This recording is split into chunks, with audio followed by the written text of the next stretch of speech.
ॐ सहनाववतु सहनौ भुनक्तु सह वीर्यं करवावहै तेजस्विनावधीतमस्तु मा विद्विषावहै। ॐ शान्ति शान्ति शान्तिः।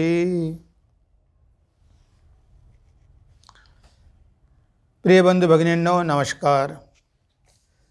उत्तिष्ठत जाग्रत या मालिकेमध्ये आपलं सगळ्यांचं स्वागत आहे।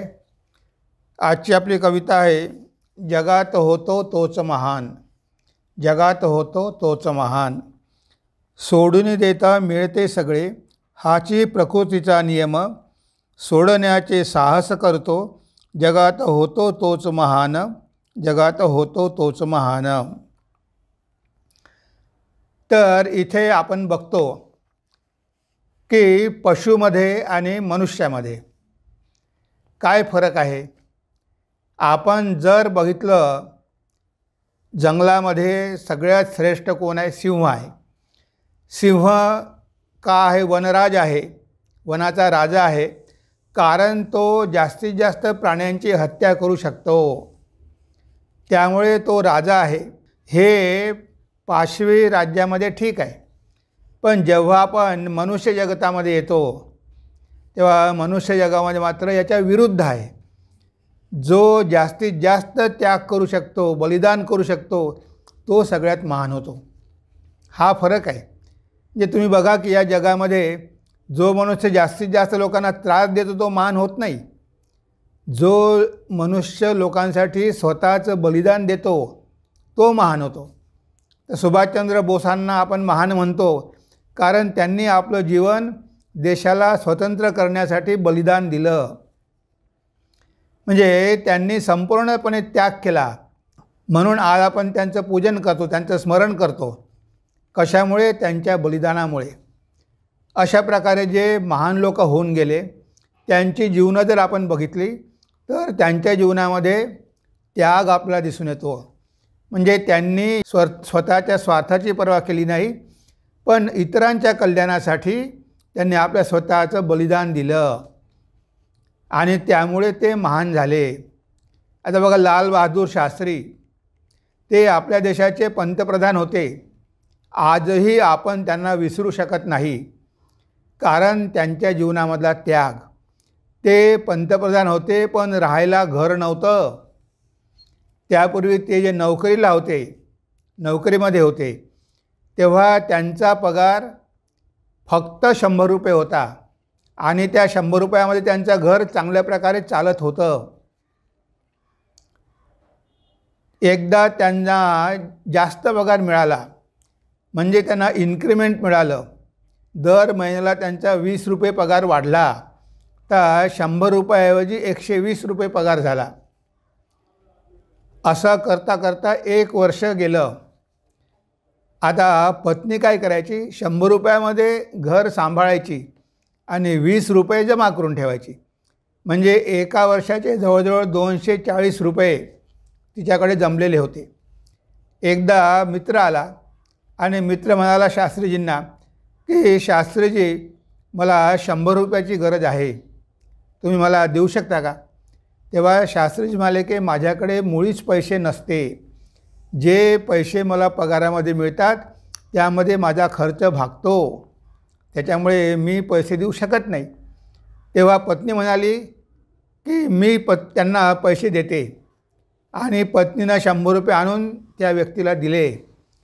तेव्हा लाल बहादूर शास्त्रींनी विचारलं की म्हणजे तुला हे 100 रुपये कुठे मिळाले? म्हणजे तुमचा पगार वाढला, आपल्या घराचा खर्च 100 रुपयेच आहे, ते वाढलेले 20 रुपये मी जमा करून ठेवते आणि त्यामधून मी म्हणे त्यांना पैसे दिले। लाल बहादूर शास्त्री जेव्हा ऑफिसमध्ये गेले, त्यांनी सांगितलं की पुढच्या महिन्यापासून मला फक्त 100 रुपयेच पगार द्या, 100 रुपयामध्ये मी माझं कुटुंब सांभाळू शकतो, मला जास्त पैशाची गरज नाही। बघा, अशा प्रकारचा त्याग, अशा प्रकारे मनामध्ये समाधान, आणि म्हणून त्यांना आज आपण सगळे ओळखतो। सगळेच, इव्हन आपण बघतो की आपल्या वेळेस अब्दुल कलाम, बघा त्यांनी काहीही संचय केला नाही. स्वतः एकटे होते आणि कशाचीही अपेक्षा नव्हती, पण त्यांनी देशासाठी किती महान कार्य केलं. स्वतःच्या वैयक्तिक जीवनाचा विचार मुळीच केला नाही. म्हणजे त्यांच्या जीवनामध्ये आपल्याला त्याग बघायला मिळतो. जो मनुष्य त्याग करतो तोच सेवा करू शकतो. स्वामी विवेकानंद म्हणायचे, त्याग आणि सेवा हे भारताचे 2 महान आदर्श आहेत. तुम्ही त्यांना ठीक करा, बाकी सगळ्या गोष्टी आपोआप जुळून येतील. तेव्हा जे लोक जीवनामध्ये जास्तीत जास्त त्याग करतात, जास्तीत जास्त सोडण्याचा प्रयत्न करतात, ते महान होतात. जे स्वार्थी असतात, लोभी असतात, त्यांच्याकडे कितीही पैसे असले तरी ते ह्या जगामध्ये महान होऊ शकत नाही. काही दिवसानंतर लोक त्यांना विसरून जातात, कारण त्यांनी समाजासाठी किंवा देशासाठी काहीही केलेलं नसते. म्हणून म्हटलं आहे, सोडून देता मिळते सगळे, हाच प्रकृतीचा नियम. सोडण्याचे साहस करतो, जगात होतो तोच महान, जगात होतो तोच महान. समाधान येता जीवनी, मन शांत होऊन जाते. लोभापासून सुटका होते, जीवनात आनंद लाभते, जीवनात आनंद लाभते. आजच्या युगामध्ये हे फार आवश्यक आहे, कारण मनुष्य इतका भोगवादी झालेला आहे. भोगवादी झाल्यामुळे त्याला जास्तीत जास्त पैशाचा संचय करावा लागतो आणि त्यामुळे तो लोभी होतो. आणि एकदा मनुष्य लोभी झाला की त्याच्या कामना वासना वाढतच जातात. कधीही त्याला पूर्णविराम नाहीच, पाहिजे पाहिजे पाहिजे पाहिजे. आता अशा मनुष्याला शांती मिळेल का? जर आपल्याला शांती पाहिजे असेल तर मनामध्ये समाधान पाहिजे. आता काही काही नोकऱ्या अशा आहे की तुम्हाला ठराविकच पगार मिळतो, तिथे तुम्हाला भ्रष्टाचार करण्याची संधी नाही. त्या शिक्षक असेल, तो आपल्या मुलांना शिकवतो आणि त्याला पगार मिळतो. त्यामुळे काय होतं की तो त्या पगारामध्ये समाधानानं जीवन जगू शकतो, कारण त्याला काही वाव नाही. पण बाकी ठिकाणी, ज्या ठिकाणी बिझनेसमध्ये किंवा अशा नोकऱ्यांमध्ये ज्या ठिकाणी वाव आहे, तिथे लोक भ्रष्टाचार करतात, लोकांना फसवतात, त्यांच्या मनामध्ये लोभ निर्माण होतो आणि त्यामुळे त्यांना कधीही शांतपणे बसताच येत नाही. काहीतरी करत राहिलं पाहिजे. आता अमेरिकेमध्ये लोकांना भेटायला वेळ नाही. जर मुलांना वडिलांना भेटायचं असेल तर त्यांना वडिलाची वेळ घ्यावी लागते. वडील म्हणतात, अरे माझा एक एक मिनिट म्हणजे 1000 रुपये आहे, एका मिनिटाची किंमत माझ्या 1000 रुपये आहे, त्यामुळे मी जास्त वेळ देऊ शकत नाही. म्हणून मुलाला स्वतःच्या वडिलाला भेटायला वेळ ठरवावी लागते की ह्या 5 मिनिटामध्ये तू संपव आणि गेट आऊट. म्हणजे अशा प्रकारची परिस्थिती आज निर्माण झालेली आहे. कुणालाच वेळ नाही, कुणी कुणाशी बोलत नाही, सगळे आपले पैशाच्या मागे धावत असतात. आणि कधीकधी अनैतिक मार्गानं, कधीकधी यूट्यूबवर आपण बघतो, फोनवरती आपण बघतो, काय जंगली rummy, this rummy, that rummy, सगळे पैसे बर्बाद करून टाकतात, वाईट व्यसनं लागतात. आता अशा प्रकारे जर मनुष्य वागत असेल तर त्या मनुष्याला ह्या जगामध्ये शांतीही मिळणार नाही, कारण त्याच्या मनामध्ये समाधान नाही आणि सुखही मिळणार नाही. ज्याच्या मनामध्ये समाधान आहे त्याला सुख आणि शांती दोन्ही मिळेल. म्हणून म्हटलं आहे की समाधान येता जीवनी, मन शांत होऊन जाते. जेव्हा मनामध्ये समाधान येते, जेव्हा मनामध्ये तृप्तीचा भाव येतो की आपण एवढ्यामध्येच मॅनेज करायचं, आपल्या कामना कमी करायच्या, ज्या आवश्यक गोष्टी आहेत त्याच घ्यायच्या. Our needs are few, our wants are many. आपल्या गरजा फारच थोड्या असतात, पण आपल्या कामना खूप असतात आणि कामना कधीही पूर्ण केल्या जाऊ शकत नाही. म्हणून जर जीवनामध्ये समाधान पाहिजे असेल तर आपल्याला हे पैशाच्या मागे धावणं किंवा जास्तीत जास्त संचय करणं किंवा लोभी होणं ह्या गोष्टी आपल्याला सोडाव्या लागतील, तरच आपण इतरांना काहीतरी मदत करू शकू आणि आपल्या जीवनामध्ये सुद्धा आपण समाधानानं जीवन जगू शकू. वस्तू सोडणे सोपे आहे, आसक्ती सोडणे अवघड. असू द्या तुमच्यापाशी, करा आसक्तीचा बिमोड, करा आसक्तीचा बिमोड. कोणतीही वस्तू सोडणं सोपं आहे. ठीक आहे, मी एखादी वस्तू देऊन टाकली, पण आसक्ती सोडणं फार कठीण आहे. ही आसक्ती तर आपल्या बंधनाचं कारण आहे. तुमच्याकडे कितीही असू द्या, काहीही फरक पडत नाही, कारण ते तुमचं नाहीच. एकदा तुम्ही म्हटलं की हे माझं आहे, मग आसक्ती जात नाही. आणि आज आपण बघतो, लोक स्वतःपुरता विचार करतात, पण पुढच्या 10 पिढ्यांचा विचार करतात. पुढच्या पिढीसाठी अरे बाबा, तर किती पिढ्यांसाठी तुम्ही जमवून ठेवणार. म्हणजे मनुष्य किती स्वार्थी झालेला आहे की तो संचय करतो, पण त्या संचयाला काही मर्यादा नसते. म्हणून वस्तू सोडणे सोपे आहे, आसक्ती सोडणे अवघड. तुम्ही कशाला एवढे जमा करते? नाही, माझ्या मुलासाठी पाहिजे ना. आता ही मुलाची आसक्ती, त्या मुलाच्या आसक्तीवर कुटुंबाच्या आसक्तीमुळे हे सगळे संचय करत राहतात. आता हे संचय करतात कारण यांची आसक्ती फक्त पैशावर नाही, तर मुलावर आहे, मुलीवर आहे, पत्नीवर आहे. माझा मुलगा मिनिस्टर झाला पाहिजे, माझी पत्नी मिनिस्टर झाली पाहिजे. म्हणजे बघा, स्वतःसाठी तर पाहिजेच, पण कुटुंबातल्या सगळ्यांसाठी पाहिजे. आता असा जर मनुष्य असेल तर तो कधी अनासक्त जीवन जगू शकेल का? कारण त्याची जगावर एवढी आसक्ती आहे की तो स्वतःसाठी नाही तर इतरांसाठी, म्हणजे आपल्या नातेवाईकांसाठी, गरिबांसाठी नाही, जगासाठी नाही. माझे लोक आहे म्हणून मी त्यांना मदत करणार, माझे नातेवाईक आहे, माझे सासरे आहे म्हणून मी त्यांना मदत करणार. म्हणजे ही जी आसक्ती आहे, या आसक्तीलाच आपण माया म्हणतो.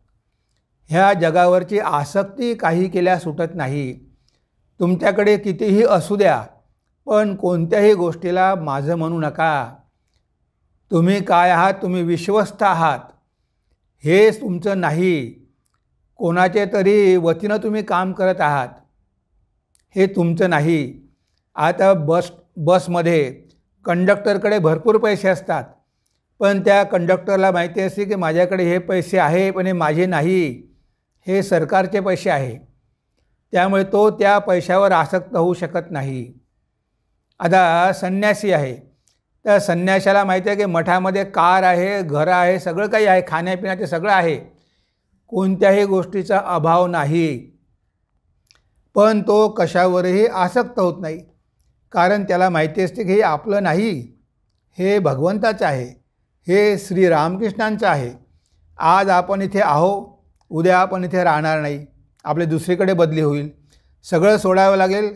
पण त्याचं दुःख होत नाही की अरे मी एवढी मेहनत करून एवढं मोठं साम्राज्य कमावलेलं आहे, आता हे सगळं सोडून मला जावं लागणार आहे. कारण हे माझं आहे हा मनामध्ये मुळीच भाव नसतो. हे जी सगळे काही आहे हे श्री रामकृष्णांचं आहे, हे सगळी संपत्ती त्यांची आहे, त्यांच्या वतीनं त्यांचा विश्वस्त म्हणून मी कार्य करत आहे, असा भाव ठेवणं सोपं आहे. पण गृहस्थी संसारामध्ये राहून असा भाव ठेवणं जरा अवघड जातं. तिथे पण तेच आहे सगळं भगवंताचंच, कारण हे जगच भगवंताचं आहे. आता इथे जर आम्ही म्हणू शकतो की हे भगवंताचं आहे, मग गृहस्थ म्हणू शकतात की हे भगवंताचंच आहे. कारण ह्या देशामध्ये मुसलमान आले, या देशामध्ये ख्रिश्चन आले, आणि शेवटी एक दिवस त्यांना सगळंच्या सगळं सोडून जावं लागलं. मोठमोठे महल बांधले. कलकत्त्याला गेलो होतो मी आता, त्या कलकत्त्याला अजूनही तो व्हिक्टोरिया पॅलेस आहे. म्हणजे एवढा मोठा पॅलेस, महाल बांधून ठेवला, पण शेवटी तो महाल सोडून जावंच लागलं ना. कोणीही इथे कायमचं नाही. हे जग राहणार आहे, आपण राहणार नाही. ह्या वस्तू आहेत तशाच राहणार आहे. पण कधीकधी आपण वस्तू सोडतो, पण आयुष्यभर मग पश्चाताप करतो की अरे मी ते कशाला दिलं, मी खूप मोठी चूक केली, म्हणजे त्या वस्तूवरची आसक्ती नाही सोडू शकत. म्हणून इथे वस्तू सोडण्यापेक्षा त्या वस्तूवरची आसक्ती सोडा, ती तुमची नाहीच. एकदा स्वामी विवेकानंद काही विद्यार्थ्यांसोबत बसलेले होते. आता त्यांच्या एका भक्तांनी स्वामीजींच्या त्यांना सोन्याची घडी दिलेली होती. त्या घडीला सोन्याची चेन पण होती आणि ती चेन अशी खिशामध्ये लोंबत होती. एक विद्यार्थी म्हणाला की स्वामीजी तुमची घडी फार सुंदर दिसते. म्हणजे त्याला ती घडी आवडली आणि स्वामीजींनी लगेच ती घडी काढली. म्हणे घे, तुला आवडली ना, मग ही तुझी आहे, तुझ्यासाठी आहे, पण कुणाला देऊ नको, तुझ्याजवळ माझी आठवण म्हणून ठेव. आता स्वामीजींच्या शिष्याने त्यांना एवढी मूल्यवान घडी दिली, पण एका क्षणात त्यांनी काढून ती घडी त्या विद्यार्थ्याला दिली. कारण त्यांची त्या घडीवर मुळीच आसक्ती नव्हती. ज्याला आवडली त्याची आसक्ती होती, म्हणून त्याला ती घडी देऊन टाकली. म्हणजे बघा, हे लोक कधीही कशावरही आसक्त होत नाही. कारण त्यांना माहिती असते की या जगाचं स्वरूप नश्वर आहे, हे जग काही परमनंट नाही आणि आपल्यामध्ये जे चैतन्य आहे ते परमनंट आहे. खरा आनंद आतमध्ये आहे. या बाहेरच्या वस्तूमध्ये आणि जगामध्ये कुठे आनंद आहे? पण मनुष्याला त्यामध्येच आनंद वाटतो, तो त्यामध्ये आसक्त होतो आणि बांधला जातो. असे आहे आपल्या जीवनाची कहाणी. बाह्य जग हे बांधत नाही, ते नेहमीच तटस्थ असते. मनातील वासना संपता, जगात मुळीच धोका नसते. हे जग आपल्याला कधीही बांधू शकत नाही. ह्या जगाची आपल्याला बांधण्याची शक्ती नाही आहे. हे जग आपल्याला बांधायला समर्थ नाही आहे. जग कसं बांधणार? आपण स्वतःच्या हाताने बांधल्या जातो. कारण आपल्या मनामध्ये कामना वासना असते, त्यामुळे आपल्याला जग पाहिजे. कारण जग असल्याशिवाय त्या गोष्टी मिळणार कशा? बघा, वानर कसे पकडतात? जे वानरं पकडतात ते एक घडा घेतात, मडकं, त्याचं तोंड असते छोटं, त्याच्यामध्ये चणे टाकतात आणि ते मडकं जमिनीत गाडून देतात आणि त्यामध्ये चणे टाकून ठेवतात. आता हे माकडं जातात, दोनही हात घालतात आणि मुठी भरून भरून ते चणे हातात घेतात.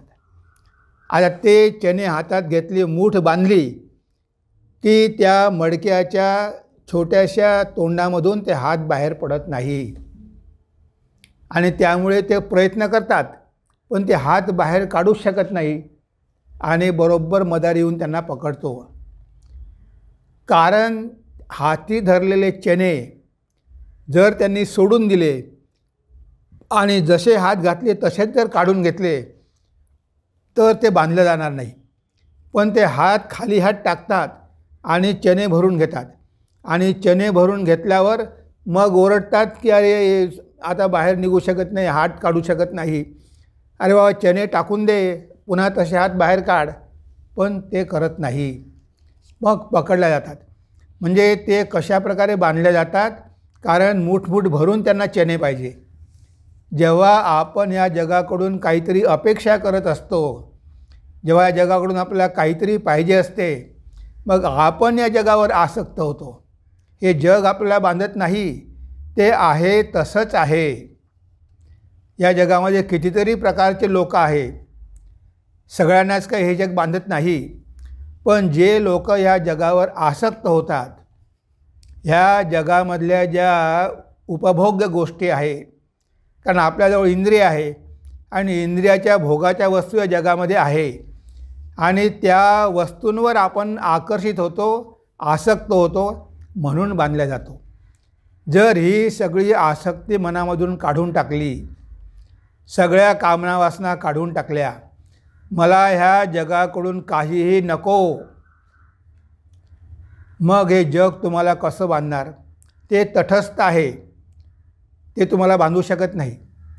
पण तुम्ही स्वतःच्या हातानं बांधून घेता आणि मग ओरडता की मी बांधल्या गेलो, मी बांधल्या गेलो, मी बांधल्या गेलो.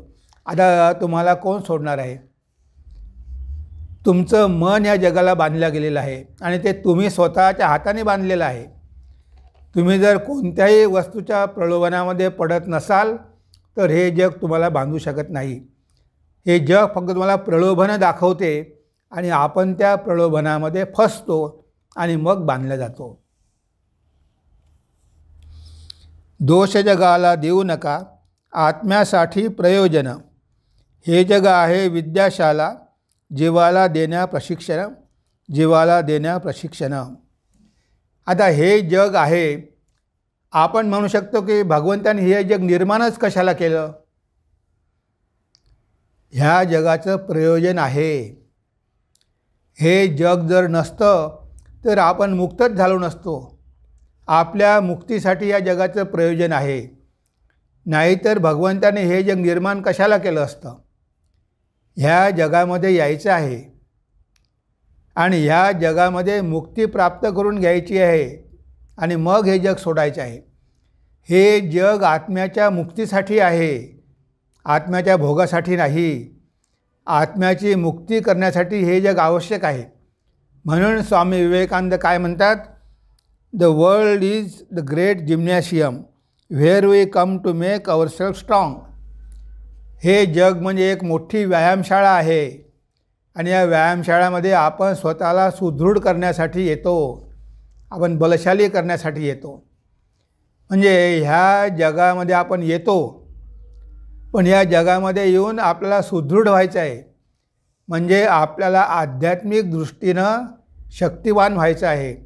नाहीतर आपल्यामधलं आत्मचैतन्य जागणार कसं? ह्या जगामध्ये आल्यानंतर तुम्हाला संधी मिळते, ह्या जगामध्ये आल्यानंतर तुम्हाला आध्यात्मिक साहित्य मिळते. आता ह्या जगाचा उपयोग कसा करून घ्यायचा हे आपल्यावर अवलंबून आहे. आता आपल्यासमोर एक दिवा आहे, तो दिवा जळत आहे, तो दिवा जळत आहे, तो दिवा काही करत नाही, तो आहे तसाच आहे. आता आपण त्या प्रकाशामध्ये शास्त्र वाचू शकतो, अभ्यास करू शकतो आणि त्याच प्रकाशामध्ये आपण खोटे कागदपत्र तयार करू शकतो, आपण घाणेरडी पुस्तकं वाचू शकतो. आता त्यामध्ये प्रकाशाचा काहीही दोष नाही.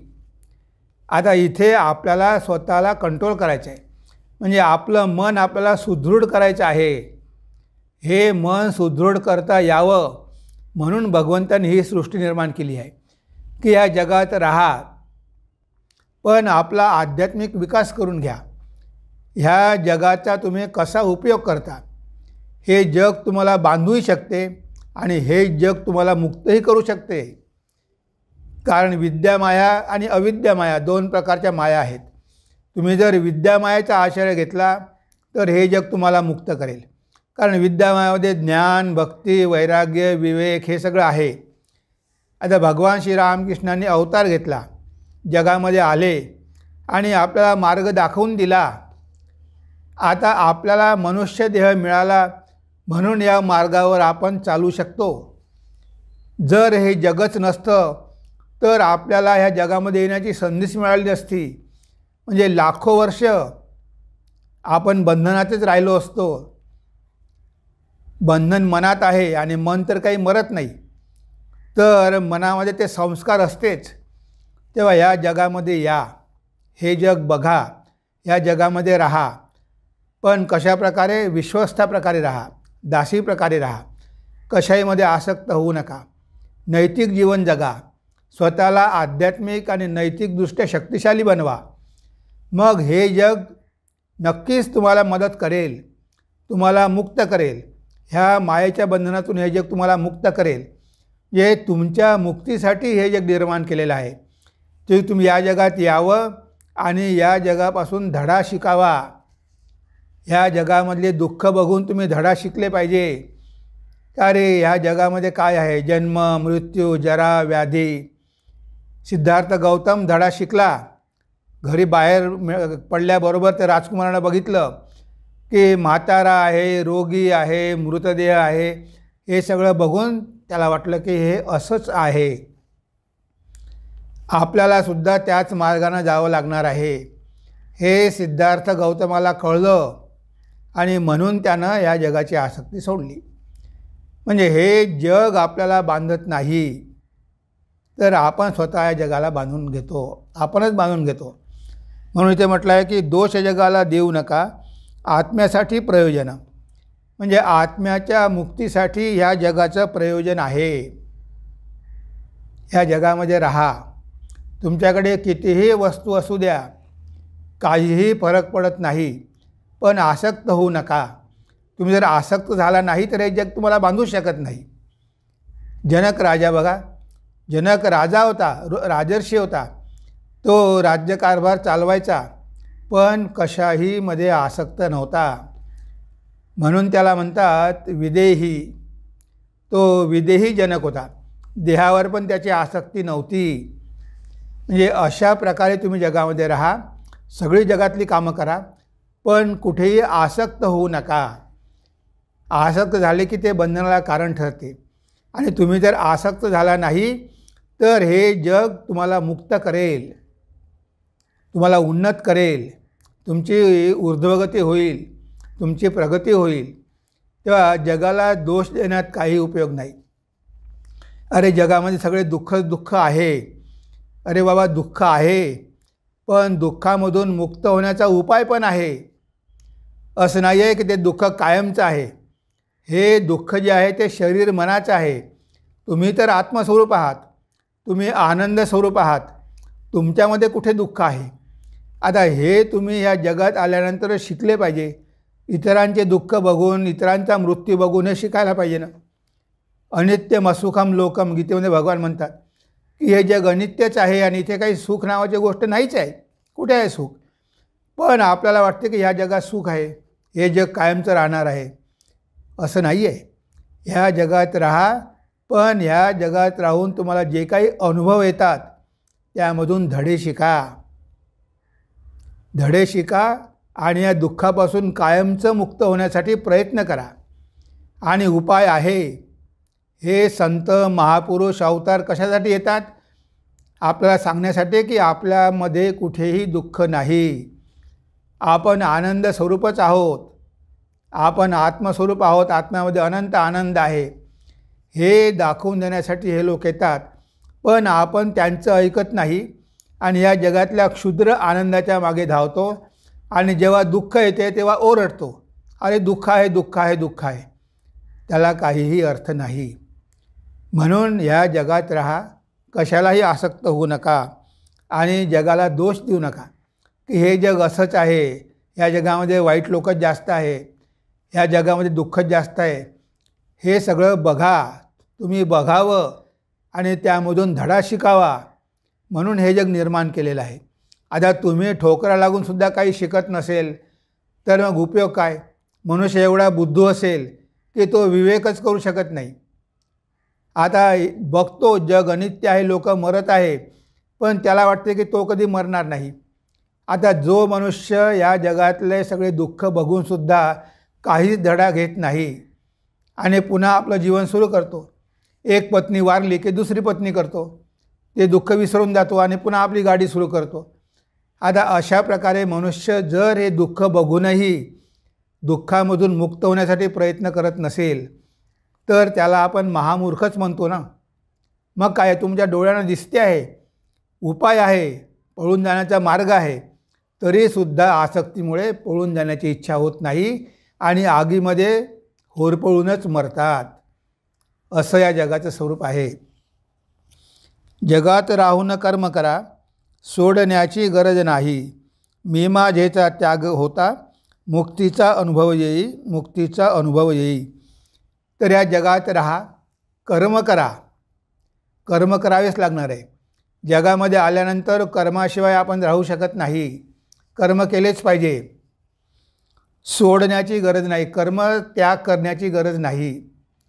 कारण भगवान श्री रामकृष्णांचे गृहस्थ भक्त रामचंद्र दत्त, त्याच्यानंतर गिरीश घोष, त्याच्या नाग महाशय, हे सगळे ठाकूरांकडे आले आणि त्यांना विनंती केली की म्हणे आम्हाला संन्यास घ्यायचा आहे, हे जग सोडायचं आहे. म्हणजे भगवंताच्या संपर्कामध्ये आल्यामुळे त्यांना कळलं की ह्या जगात कुठे आनंदच नाही.